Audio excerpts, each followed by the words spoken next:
desafiando os 4 principais erros do dispensacionalismo. Vou provar aqui para vocês que o sistema dispensacionalista, conhecido aí no meio evangélico, no arraial evangélico, possui 4 erros fundamentais, erros seríssimos. Um deles, porém, é mais do que sério, é uma heresia. Então eu vou aqui mencionar 4 erros e refutá-los de forma objetiva.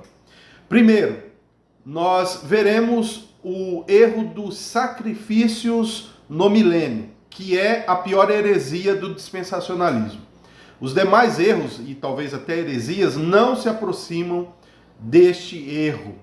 Então, essa é uma heresia que deve ser denunciada, rejeitada, por motivos óbvios. É uma rejeição do sacrifício de Cristo e daquilo que Cristo já fez, tornando inútil qualquer outro sacrifício de animal. Segundo erro dispensacionalista, dividir de forma fixa e cronológica as eras, né, dentro aí do plano da salvação. Nós até percebemos divisões e maneiras de Deus agir com o seu povo, porém, nada daquilo que eles fazem de forma taxativa, que era a era da inocência, depois consciência, governo, lei e tal. Eles trabalham de uma forma muito... há uma camisa de força hermenêutica em cima disso. Terceiro erro, dividir Israel e igreja dentro do plano divino. Tá? Veremos que há um erro sério nisso. E por último, um erro que é um erro escatológico, que é o chamado arrebatamento secreto. Esses são os principais ou os 4 erros no dispensacionalismo que devem ser rejeitados, mas especialmente o primeiro. Por que o primeiro? Segundo defende o dispensacionalismo clássico, né, mesmo o mais antigo, ou do pessoal de Dallas, né, que é o Pentecost, o Charles Heary, enfim, outros que ainda mantêm esse pensamento, né? O Scofield e o Darby eram muito mais taxativos. E o que é que eles ensinam? Eles ensinam que no milênio os sacrifícios de animais serão restaurados, ou o sistema de sacrifício será restaurado. E eles baseiam isso na visão de Ezequiel, que eles dizem interpretar. A grande bandeira do dispensacionalismo é dizer que eles interpretam de forma consistente as profecias de forma literal. E aí, como eles não querem aceitar a perspectiva do Novo Testamento, em que torna todas as profecias, ensinos do Velho Testamento a respeito do sacrifício, se aplicando na nova aliança, na obra de Cristo e naquilo que a igreja faz, eu quero ler aqui uma passagem do livro do profeta Ezequiel, no capítulo de número 45. Eu vou estar lendo na Corrigida Fiel, e o texto nos diz assim, ó, a partir aí do versículo 22. Observe só. E no mesmo dia, o príncipe preparará por si e por todo o povo da terra um bezerro como oferta pelo pecado.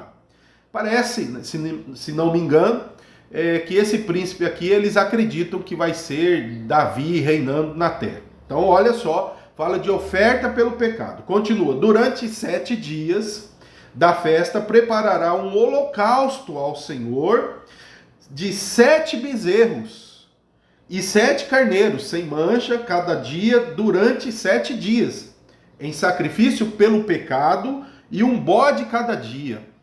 Continua, também preparará uma oferta de alimentos, a saber, 1 efa para cada bezerro, 1 efa para cada carneiro, e 1 hin de azeite para cada efa. E no 7º mês, no dia 15 do mês, a festa fará o mesmo por 7 dias, tanto o sacrifício pelo pecado, como o holocausto, e como a oferta de alimentos e como o azeite. Então, qualquer intérprete sério da Bíblia vai olhar essa profecia se cumprindo na vida da igreja, na sua adoração, em tudo aquilo que Cristo já fez, e na nova terra, na nova Jerusalém, a adoração perfeita, se assim entender. Mas nunca, jamais entender que isso vai se cumprir de forma literal. Até porque as expressões aqui são claras de que Ezequiel tinha como pano de fundo em sua profecia a sua experiência ali dentro dos sacrifícios mosaicos. Observe agora que o dispensacionalismo diz que isso vai ser feito no milênio. Agora você imagine o israelita ou o judeu que se converteu a Cristo, está lá no milênio, tem a obra de Cristo, segundo eles, porque eles aceitaram Cristo, por isso que estão lá no milênio, e agora fazendo isso daqui. Quando nós lemos nas Escrituras, e se irmos lá em Hebreus, a Bíblia diz claramente no capítulo 9, e quem ler a Bíblia vai notar isso, tanto no capítulo, aliás, vários capítulos de Hebreus, mas no capítulo 9, a Bíblia ela fala de que Cristo, ele por uma vez por todas, ele entregou, e ele fala de um sacrifício eterno, pelo Espírito Santo eterno. E o capítulo 9, ele inteiro vai argumentar isso, tanto o capítulo 9 como o capítulo 10. E aí o texto diz assim, aí a partir, digamos, do versículo 9, 27, o 9, 28, o texto diz assim: assim também Cristo, oferecendo-se uma vez para levar os pecados de muitos, aparecerá segunda vez sem pecado aos que esperam para a salvação. O que está mostrando? O sacrifício de Cristo para essa era, para resolver isso tudo. Quando ele voltar, a questão vai ser de juízo, não vai estar mais relacionado com nenhum sacrifício. Agora, como é que o sistema dispensacionalista coloca isso no milênio? É um absurdo, é um erro. E o capítulo 10 da carta aos Hebreus, mais uma vez, mostra que tudo aquilo era sombra do que viria.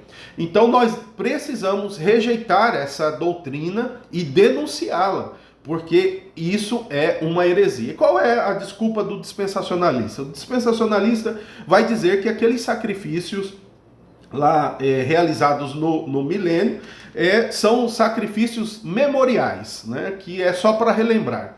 Mas você vê em todos os textos lá que não tem isso, né? O texto está dizendo que é para expiação, ou seja, para cobrir o pecado. A cobertura dos pecados na velha aliança era provisória, apontando ao Redentor. Então havia ali uma tipologia em perspectiva apontando para Cristo. Uma vez a realidade se cumprindo, acabou as sombras. Por que o dispensacionalismo insiste nessa heresia? É evidente que eles não estão notando, que eles estão rejeitando a obra de Cristo. Vamos para o segundo erro do dispensacionalismo: dividir de forma fixa as eras, né? Ou digamos, as dispensações. Temos dois problemas aí nisso, porque eles dizem que tem 7 eras, ou 7 dispensações, aliás, e aí eles fazem uma divisão fixa. Primeiro lugar, o dispensacionalismo mais antigo, de Schaeffer e outros, quase que usavam expressões que sustentavam que a salvação ali, naquelas antigas dispensações, eram pela aprovação e pela fidelidade, quase uma salvação pelas obras. Aliás, há afirmações de Schaeffer que se aproxima da salvação pelas obras, tá? Mas parece que o mais recente, o clássico mais recente, não o dispensacionalismo progressista ou progressivo, o clássico mais recente aí não se apega mais a isso. Fala das dispensações, mas diz que a salvação em todos esses períodos era pela graça. Mas temos um ponto ainda a considerar. Voltando aos Hebreus, que parece ser um problema, né, para o dispensacionalismo, e curioso, né, uma carta sobre o Evangelho, né, para os Hebreus. Em momento nenhum, nessa carta é dito para os Hebreus que aquilo que foi dito para eles no Velho Testamento vai ser cumprido lá no milênio. Em momento nenhum o autor aos Hebreus diz isso, mas sempre apontando para Cristo como cumprimento de tudo aquilo que Deus falou no Velho Testamento. Então, olhando para esse período, o que nós encontramos em Hebreus capítulo 11? Aquilo que é chamado aí da nuvem de testemunhas, né? Os fiéis. e começa com Abel e vai adiante. E ali é dito que eles são salvos pela fé. Tá, o dispensacionalismo clássico hoje diz isso, beleza. Mas note que ali mostra que o povo de Deus está sendo avaliado em uma mesma perspectiva. A salvação e o plano de Deus por meio da fé. Então, quando eles dividem aquelas dispensações, ela não encontra nexo em uma descrição tão unificada da história como Hebreus capítulo 11 coloca. E é interessante que o texto, por exemplo, mostra no fim que todos eles estão aí esperando um cumprimento para se unir ao povo de Deus. Agora, o porquê é que eles fizeram essa divisão? É claro, aquela imaginação de Darby, de Scofield, aquilo é palha pura, né? Ficar dividindo, né, a história dessa forma. Existe um outro texto, em segundo lugar, que pode também apresentar um obstáculo insuperável para o sistema dispensacionalista, que é Romanos capítulo 5. Já que eles dizem que antes da lei tinha lá o período da consciência e do governo humano, parece então que há dois períodos ali, né, antes da lei, mas quando nós abrimos a Bíblia em Romanos capítulo 5, e o versículo de número 14, olha só o que a Bíblia diz assim, ó. No entanto, a morte reinou desde Adão até Moisés, até sobre aqueles que não tinham pecado, à semelhança da transgressão de Adão, qual é a figura daquele que havia de vir. Observe aqui em Romanos 5,14, que fala em um período em que a morte estava reinando. Então classifica de Adão a Moisés. Para o sistema dispensacionalista tinha que ter uma divisão aí.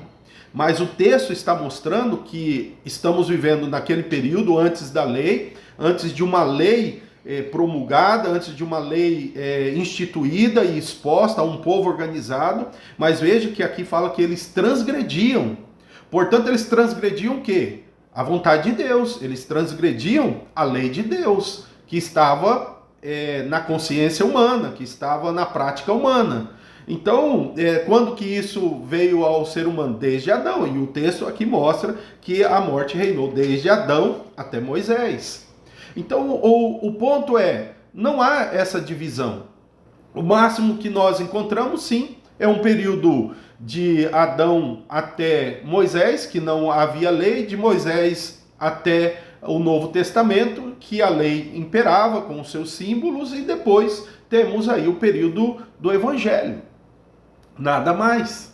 Então aquela divisão que fazem é um exagero, tá? Esse é o segundo erro do dispensacionalismo, né? O terceiro erro do dispensacionalismo é a divisão que eles fazem de Israel e igreja. Então aqui há uma falha muito nítida, porque em Efésios capítulo 2, a Bíblia diz que Cristo ele morre para derrubar o muro que faz a separação entre judeu e gentil. E aí eles vão dizer, não, mas isso é para dentro da igreja, né? Quando um judeu se converte dentro da igreja, não há separação, são um só povo. Mas lá o texto vai dizer que ele realmente derrubou o muro de separação e fez de todos um só povo nele. Nós devemos entender que essa separação que o dispensacionalismo faz, e até lá no milênio, eles fazem os israelitas e a igreja no céu, o povo judeu na terra, só vê o outro em expectativas, em perspectivas, mas eles não são o mesmo povo, é um absurdo, é uma negação do evangelho que trouxe um pensamento universal para o povo de Deus. É verdade que Deus tem promessas de que muitos judeus irão se converter a Cristo, mas essa é a promessa, por isso que Israel será preservado, porque Deus prometeu que muitos se renderiam a Cristo e lá no fim todo Israel será salvo, porque eles vão se voltar para Jesus, é isso. Mas quando eles fazem a ideia de que ser um povo separado, vai totalmente contra o que o Novo Testamento ensina. Em momento nenhum, no Novo Testamento, Israel é ainda um povo organizado, uma instituição de Deus. Agora é a igreja. E o que temos são promessas para o povo judeu para virem a Cristo, porque há eleitos entre eles. Então essa divisão aí não corresponde, e eu quero ler aqui antes de terminar esse terceiro ponto, quando no capítulo 2 de Efésios a Bíblia diz: portanto, lembrai-vos que vós noutro tempo eres gentios na carne, chamados incircuncisão, pelos que na carne se chamam circuncisão, feita pela mão dos homens. Então veja, ele até fala, vocês eram desprezados pelos que faziam circuncisão, mas que naquele tempo estavam sem Cristo, separados da comunidade de Israel, estranhos a alianças da promessa, não tendo esperança em Deus no mundo. Mas agora, em Cristo Jesus, vós que antes estavam longe, já pelo sangue de Cristo chegaste perto, porque Ele é a nossa paz, o qual de ambos fez o povo, derrubando a parede de separação que estava no meio. Então, que dispensacionalismo, ou que evangelho é esse unificador que o dispensacionalismo separa? Né? Outro absurdo. Isso deve ser rechaçado, negado. Esse é o terceiro erro do dispensacionalismo, dividir a igreja e Israel. Por último, eu quero falar sobre a fantasiosa ideia do arrebatamento secreto. O dispensacionalismo ensina que haverá um arrebatamento, né, antes da grande tribulação, e depois vem 7 anos de tribulação, e aí Cristo se manifesta e acontece o milênio, enfim. Então, segundo eles, é necessário o arrebatamento da igreja para a grande tribulação. Então, eles são chamados aí de pré-tribulacionista, né, ou arrebatamento pré-tribulacional. Isso está na Bíblia? Não. Em lugar nenhum das escrituras ensinam isso. Isso é inferência, isso é tentativa de enfeitar algumas expressões bíblicas, mas não tem texto bíblico. Aliás, nós temos textos contra isso claramente. E eu vou mencionar apenas um para o vídeo não ficar mais longo. Em 2 Tessalonicenses, Paulo vai alertar o pessoal que crê no arrebatamento secreto. Tá? Então esse é um alerta para você. Então você que crê no arrebatamento secreto, leia com muita atenção a segunda carta de Paulo aos Tessalonicenses, no capítulo 2. Ele vai dizer: ora, irmãos, rogamo-vos pela vinda de nosso Senhor Jesus Cristo e pela nossa comunhão com Ele, que não vos movais facilmente do vosso entendimento, nem vos perturbeis, quer por espírito, quer por palavra, quer por epístola, como que de nós, como se o dia de Cristo estivesse já perto. Ninguém de maneira alguma vos engane, porque não será assim, sem que antes venha a apostasia e se manifeste o filho da perdição, e se manifeste o homem do pecado, o filho da perdição, o qual se opõe e se levanta contra tudo que se chama Deus ou que se adora. Ponto. Olha só o que Paulo argumenta. Preste atenção, você que crê nessa ilusão do arrebatamento secreto. Ele está dizendo que Jesus não vai voltar sem primeiro não se manifestar a apostasia e o homem da iniquidade. Então, a apostasia é um movimento que haverá por causa do anticristo, e talvez até feito por ele, mas isso independentemente, que é uma apostasia que nunca aconteceu por causa do anticristo, para preparar o anticristo. Então é uma apostasia que vai atingir o mundo, vai atingir as igrejas, e o anticristo vai surgir. Então, só depois disso, quando inicia essa perseguição do homem da iniquidade, é que a igreja será arrebatada, é que Cristo voltará. Não tem essa conversa de que Jesus vai voltar, um arrebatamento secreto e 7 anos depois. Não tem, isso não está ensinado. Né? O próprio Jesus, lá no sermão escatológico, ele fala depois da tribulação daqueles dias. Aí ele fala do sol ficar escuro, enfim. Aí ele fala, então enviará para recolher os seus escolhidos. Não tem ensino de arrebatamento secreto na Bíblia. Tá? Então eu coloco aqui esses erros precisam ser refutados, precisam ser abandonados. Sobretudo o primeiro, dos sacrifícios no milênio. Se isso não for feito, nós perderemos qualquer direito de criticar heresias. Perderemos. Porque se isso não é uma heresia, acabou parâmetros, acabou princípios.